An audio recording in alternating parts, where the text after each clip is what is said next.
నమస్తే, నా పేరు Saidul Gundlapalli. Welcome to V3 news. లక్ష్యం సమాజహితం. వారం వారం సమగ్ర రాజకీయాలపై V3 న్యూస్ చీఫ్ ఎడిటర్ కాచంగారి కామెంట్స్ చూస్తున్నాం.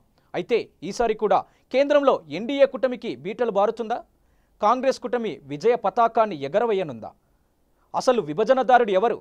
కేంద్రంలో గెలుపొందాలంటే ఎవరి పొత్తు ఎవరికి అవసరం? ఇలాంటి మరెన్నో ఆసక్తికరమైన కథనాలతో ఈ వారం హాట్ టాపిక్లను మీ ముందుకు తెచ్చింది. Just watch it. లోక్సభలో భాజపాయేతర కూటమికి స్పష్టమైన విజయం లభిస్తుందని తెలుగుదేశం అధినేత సీఎం చంద్రబాబు నాయుడు అభిప్రాయాన్ని వ్యక్తం చేస్తున్నారు. భాజపాకు చెప్పుకోవడానికి ఏమీ లేదని, వ్యక్తిగతంగా దాడులకు దిగే మోడీకి ఓటమి తప్పదని విమర్శించారు. ఇది ఇలా ఉంటే అసలు కేంద్రంలో అధికార పీఠం ఎవరిది అనే అంశంపై రకరకాల ఊహాగానాలు వినిపిస్తున్నాయి. అక్కడ అడుగు ముందుకు వేసి కాంగ్రెస్ మిత్రపక్షాలు మోడీ గతంలో గుజరాత్ సీఎంగా ఉన్నప్పుడు ఒరగబెట్టింది ఏమీ లేదని, కేవలం మీడియాను, సోషల్ మీడియాను తన వైపు మళ్లించుకొని దేశ రాజకీయాల్లో అనూహ్యంగా వచ్చారని విమర్శలు చేస్తోంది. కానీ టైమ్ మ్యాగజైన్ మాత్రం నమో మోదీ మంత్రాన్నే జపించింది. మోదీ ద రిఫార్మర్, మోదీ సంఘ సంస్కర్త అని అంతర్జాతీయ పత్రికలో ప్రముఖంగా ప్రకటించింది. అలాగే కాంగ్రెస్ వారసత్వ రాజకీయమే కానీ చెప్పుకోదగ్గ విషయాలేమీ లేవంటూ కాంగ్రెస్ పై ఘాటుగానే స్పందించింది. ఇవన్నీ పక్కన పెడితే గత 5 ఏళ్లలో మోదీ సామాన్య జనాలకు చేసిందెంత అని సామాన్యుడు మౌనంగానే తన అభిప్రాయాన్ని వెలిబుచ్చారు. నిజానికి హిందువులం మేమే అంటూ బీజేపీ సంకలు గుద్దుకున్నా ఈ భాజపా అధికారంలో ఎన్ని ఆలయాలు కట్టారో వివరించాలి. సామాన్యుని నడ్డి విరగ్గొట్టే పాలసీలను తీసుకొచ్చి అన్ని పథకాలను అవకాశవాదంగానే వాడుకోవడం ఆయనకు అలవాటు. ఇది జగమెరిగిన సత్యం. ఇంకోవైపు మోడీ చెప్పుకోవడానికి ఏమీ లేదనే కాబోలు పాకిస్తాన్ బూచిని పదే పదే వెల్లడించడం ఇప్పుడు ప్రతి పౌరుడికి ఆలోచనలో పడేసింది. ఇక రాజస్థాన్ అసెంబ్లీ ఎన్నికల్లో గెలిచిన పార్టీలే లోక్సభల్లోనూ తమ అధికారాన్ని దక్కించుకుంటుంది. ఇది గత 20 ఏళ్లుగా వస్తున్న రాజకీయ ఫలితాలు. ఇది ఇలా ఉంటే మధ్యప్రదేశ్, ఛత్తీస్గఢ్, పంజాబ్, కేరళ రాష్ట్రాల్లో కాంగ్రెస్ అవలీలగా స్పీడ్ చేస్తుందనడంలో సందేహం లేదు. మొత్తంగా బీహార్లో చూసుకుంటే ఇంతకు ముందులా ఓటర్లు చీలిపోయే ప్రమాదం లేదు. మోడీ అనుసరిస్తున్న విధి విధానాల వల్ల ఎస్సీ, ఎస్టీ మైనార్టీలు చాలా మోసపోయారా? అయితే వీరి ఓట్ల ప్రాబల్యం మోడీ గెలుపుకు దోహదపడతాయా అనే అంశం ఇప్పుడు మరింత వేడిని పుట్టిస్తున్నాయి. మరి బీజేపీకి పూర్తి స్థాయి మెజార్టీ ఎలా రాబోతుందనేది ఇప్పుడు రాజకీయాల్లో దుమారం చెలరేగుతుంది. ఇప్పుడు బీజేపీకి మద్దతుగా నిలుస్తున్న జేడీయూ, శివసేన, అకాలీదళ్, శిరోమణి అన్నా డీఎంకే మద్దతుతో బీజేపీ తటస్థంగా ఉంది. అలాగే తెలుగు రాష్ట్రాల్లో కీలకంగా మార్పులు రావడంతో టీఆర్ఎస్, వైసీపీ పార్టీల మద్దతు బీజేపీకి దక్కనుంది. మొన్నటిదాకా ఎన్నికల్లో కేసీఆర్ మోడీని, కాంగ్రెస్ ను కడిగి పడేసి ఇప్పుడు మోడీకి మద్దతుని ఇస్తారా అనే అంశం జనాల్లో నానుతుంది. మొత్తంగా చూస్తే ఆంధ్రాలో చంద్రబాబుకు రిటర్న్ గిఫ్ట్ ఇస్తామన్న టీఆర్ఎస్ అధినేత కేసీఆర్ జగన్ కు కలుపుకొని ఖచ్చితంగా రిటర్న్ గిఫ్ట్ ఇవ్వబోతున్నాడనే నర్మగర్భంగా తెలుస్తూనే ఉంది.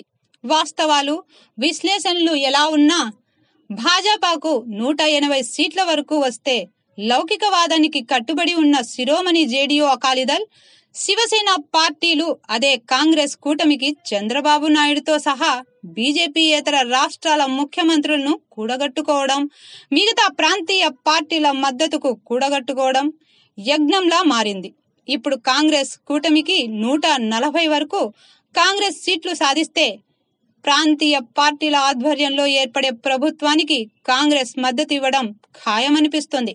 మొత్తంగా కేంద్ర రాజకీయాలపై గెలుపోటములను విశ్లేషిస్తే లౌకికవాదానికి వ్యతిరేకంగా అవినీతి కుంభకోణంతో నీరవ్ మోడీ లాంటి వాళ్లను పోషిస్తున్న పార్టీగా బీజేపీ, అలాగే వంశపారంపర్యంగా దేశానికి చేసిందేమీ లేని కాంగ్రెస్ కూటమి, ఈ 2 పార్టీలు ఇప్పుడు ప్రాంతీయ పార్టీల మద్దతును కూడగట్టుకోవడం ప్రాధాన్యం సంతరించుకుంది.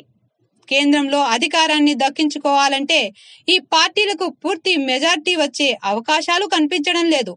ఇప్పటికీ కాంగ్రెస్, బీజేపీ ఈ అభిప్రాయానికి వచ్చినట్టు మనం స్పష్టంగా కనిపిస్తూనే ఉంది. తాజాగా తెలంగాణ ముఖ్యమంత్రి కేసీఆర్ కాంగ్రెస్ కు దగ్గరయ్యే ప్రయత్నాలు చేస్తున్నారని వార్తలు ఇప్పుడు జాతీయ మీడియాలో దుమారం చెలరేగుతోంది. ఒక్క కేసీఆరే కాదు, మమతా బెనర్జీ, మాయావతి సైతం ఫలితాల తర్వాతనే ఏ నిర్ణయమైనా తీసుకోవచ్చు. అన్నా డిఎంకే చివరికి ఎన్డీఏ వైపు మొగ్గు చూపినా ఆశ్చర్యం చెందనక్కర్లేదు. ఇంకోవైపు చంద్రబాబు మోడీని ఓడించాలనే వ్యూహంతో చక్రం తిప్పుతున్నారు. ఎన్డీఏకు మెజార్టీ రాని పక్షంలో టీఆర్ఎస్ ప్రధాన జోక్యం చేసుకుని ప్రధాని పీఠం నుండి మోడీని దూరంగా పెట్టి ఆ పార్టీలో సీనియర్లు రాజ్నాథ్ సింగ్, నితిన్ గడ్కరీలకు తెరపైకి తీసుకురావచ్చు. ఇక తెలంగాణ రాష్ట్రంలో విద్యార్థుల పరీక్ష ఫలితాలపై అనేక తర్జన భర్జనల అనంతరం 13వ తారీఖున సోమవారం 10 ఫలితాలను విడుదల చేయబోతున్నాయి. అలాగే 14న అమరావతిలోని 10 ఫలితాలు విడుదల కానున్నాయి. అయితే దీనిపై కాచం కామెంట్స్ ఏంటో చూద్దాం. గ్లోబరీనా మ్యాగ్నెటిక్ సంస్థ నిర్వాకానికి ప్రభుత్వం తేరుకొని ఇంటర్ విద్యార్థులకు సరైన న్యాయం చేస్తామనడంతో పరిస్థితి సర్దుమణిగింది. ఇది ఇలా ఉంటే ఎండాకాలం ముగుస్తుండడం, ఇంకోవైపు మళ్లీ బడి మొదలు కావడం తల్లిదండ్రులకు హైటెన్షన్ క్రియేట్ అయ్యే అవకాశాలు కనిపిస్తున్నాయి. ఇప్పుడు ప్రజల్లో ప్రభుత్వం తీవ్ర విముఖతను చూపిస్తున్నాయి. ఇది ఇలా ఉంచితే ఇప్పుడు 10వ తరగతి పరీక్షలు ఇప్పటికీ వెలువడాల్సి ఉన్న నేపథ్యంలో చాలా ఆలస్యం కావడంపై విద్యార్థులు ఆందోళన చెందుతున్నారు. ఇంటర్ ఫలితాల్లో తప్పులు దొర్లిన నేపథ్యంలో తగు జాగ్రత్తలు తీసుకుని విడుదల చేస్తున్నారు.